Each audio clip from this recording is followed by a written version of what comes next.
Nag-iisip ka bang magpapayat pero hindi mo alam kung paano mag-uumpisa? Well, para sa iyo ang video na to. I am Arlene at I'm an accountant by profession, pero ngayon po ay nasa wellness na po ako. Yan. So, gaya mo, before po is overweight din ako at gustong-gusto kong magpapayat pero hindi ko alam kung paano mag-uumpisa. Bakit gusto kong magpapayat? Kasi po, dahil nga po overweight ako, ayan, mataas ang BP ko, mataas ang cholesterol, mataas ang sugar, laging nanghihina, laging masakit ang ulo, at maraming health issues. So, nag-decide po ako na magpapayat. At very effective naman po kasi within 2 months, naka-lose ako ng mga 4 kilos. Diba? Okay, so ayoko naman po kasing madaliin.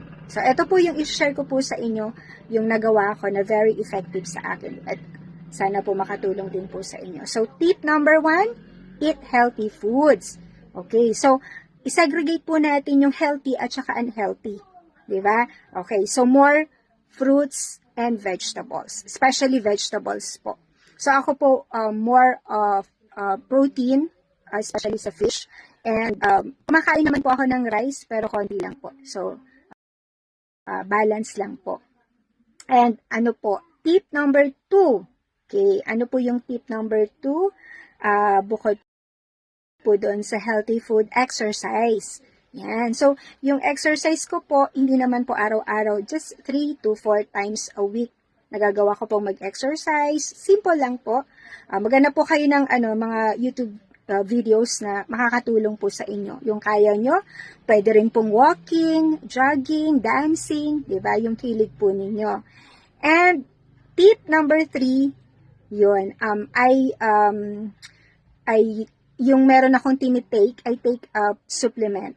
Isang napaka-effective na supplement na nakatulong po para maayos po yung aking hormonal imbalance. Okay, yun naman po pag-uusapan po natin sa susunod. 'Di ba? So, yun po yung 3 tips na pwede ko pong ma-share sa inyo. Yan, sana po makatulong po ito sa inyo.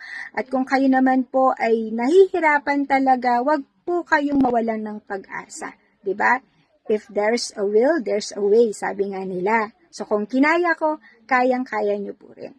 Okay, kung gusto nyo po na magkaroon pa o mapanood pa ng mga ditong simple tips about wellness, mag-subscribe lang po kayo sa aking channel or yung dito sa aking FB page.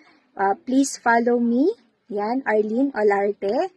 At kita-kita po ulit tayo sa susunod para makapag-share po ako ng ilang tips. Okay, bye!